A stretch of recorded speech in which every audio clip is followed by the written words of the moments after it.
Hi, welcome to the VMS in-dash basic video tutorial. We're currently in a 200 series Land Cruiser with one of our units installed, and we're going to go through some of the basic functions of the unit. Now first of all we can go to radio, and in the radio screen we can select our station either by tapping randomly there to select our area, and that'll drag us to wherever, or we can scan and find the next available radio station along the frequency there. To save a radio station, all you have to do is press and hold on the preset there, and it will change to that one there. You can manually tune it as well, using the tuning knob down the bottom. You can then select a different station just by tapping your presets there. AF and TA stand for alternate frequency and traffic announcement. I'm afraid these are features that are not currently available in Australia. One day they might come in. When they do, great. If not, you can also select your equalizer settings here, and you can change these to more bass or less bass, whatever preferences you have really. You've got presets on there for pop as well. We just leave it on flat for you to fiddle with. You can then select fading or left and right, so you can fade it through to the front and more to the driver's side, to whatever your preferences might be for your particular setup in your car. If you want to get it back to the middle, you can just press the button here, and that will center it back in the middle. You can then press back and back again, and that'll take you back here to the radio screen. You can then go back to the main menu either by pressing back, pressing the home button, or by pressing the physical menu button there. That'll take you back. BT is for Bluetooth. If we press that, we can go in, and we see that we've already paired my phone here. I can unpair it by pressing that button there if we desire.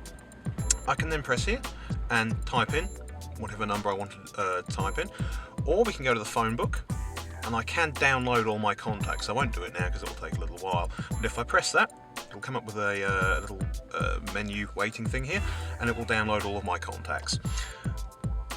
I can go into here and this shows me the call log and history, so ingoing and outgoing calls. Or I can go onto music and I can stream music from my phone to the unit. And I can play and pause and skip backwards and forwards using that. Go back to the menu now by pressing the home button. Takes us back here.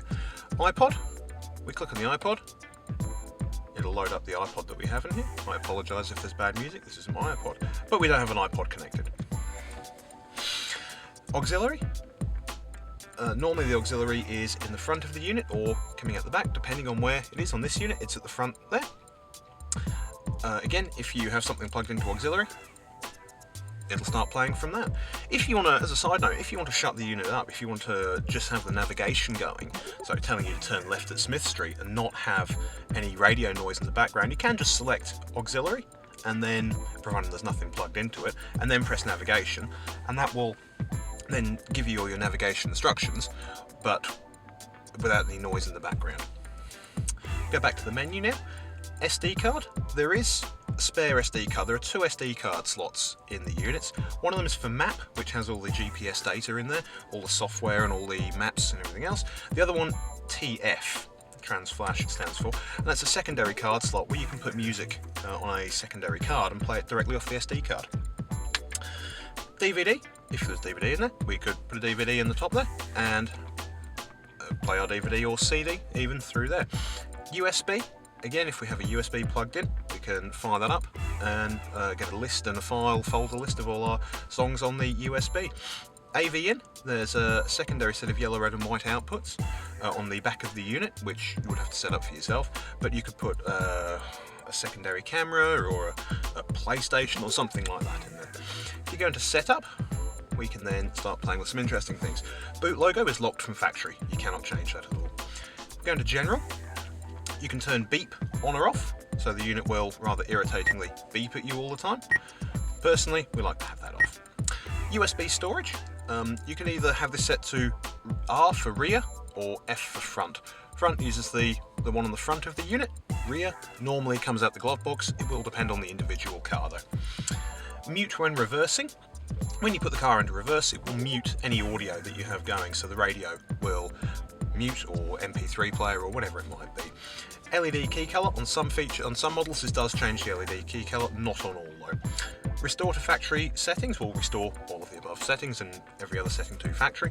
Calibration is for the touch screen. So if the touch screen is ever so slightly out, so you're pressing in one area and it thinks you're pressing an inch or two to the left or the right, then do a calibration on that. You will need something sharp and plastic. A pen lid is good for this, or ideally the stylus that came with the unit. We'll go back out of general and look at display. In display, here you've got the daytime backlight set, so how bright it is during the day, and then the nighttime set, so when you turn your lights on, or when it gets to a certain time, the unit will dim down, and you can set this to dim right down until it's barely readable, or right up. Again, we'll let you set this. Auto mode will automatically turn the unit backlight down or up depending on the time of day. Screensaver, honestly I would tend to avoid that. Sound, again we've been here, this was in the radio menu. Again you can change it from here if you desire. Video, handbrake check for video playback. If this is set to no, then the handbrake can be down and you can then watch a video. If it's set to yes, then video DVD will not play unless the handbrake is up. This is a personal preference setting there. Color temperature, I would tend to recommend normal. You can change it to cool or warm. Again, a personal preference there. Bluetooth setup, you can change the name of the pin code for the device, and then you can put it onto auto connect, which I would recommend. You leave your Bluetooth on your phone. When you get in the car, it'll automatically connect.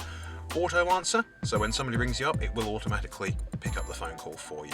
Personal preference, I personally prefer no. Navigation, volume gain, volume of the gain of the volume, so how loud it will be. Volume mixed is when you get a navigation direction saying turn left at Smith Street, for example, the background volume, be it your radio, will drop down to, in this case, 70%. So the radio will dim down to 70% and the navigation volume will come across at 100%. You can set this to how you like. Navi monitored, if you have it set to yes, it will give you directions no matter what screen you're on. If you set it to no, it will only give you navigational directions when you are on the actual navigation screen, so our mapping screen. I would highly recommend leaving Navi monitored set on yes. It is set on yes default. Auto to nav when power on. Turn the car on, unit boots up, it'll automatically go to the navigation. Again, personal preference, we have it on no as default, but some people prefer it to automatically go to that. Again, personal preference. File path, that's to do with the software. You don't need to do anything with that. GPS reset, again, you will not need to change that unless you happen to move the unit hundreds of kilometers without turning it on. It will never have to be used. Language, that's what it says on the tin, and there's only one setting there. SWC stands for steering wheel controls. If you go into steering wheel controls, you can then press the button that you want to set and it will flash, and then you can press the button on the steering wheel and that will set it for that. So in that case I press volume up. You can set these to how you like. You could in theory set your volume up to be volume down. Wouldn't recommend it, but you could if you like. RDS is to do with on the radio, whereas opposed to saying 101.9, it will say the Fox. Again, settings you don't need to particularly worry about. Time and date. You can manually set the time, or you can tell it which particular area you're in, be it Adelaide or Perth. As default, it's set to +10. You can also put it onto GPS time. About device just gives you some basic information about firmware values. This wraps up our basic tutorial of the in-dash basic functions. For more detailed information on the GPS software, both the on and the off-road, please look at our video tutorials on our website. Thanks.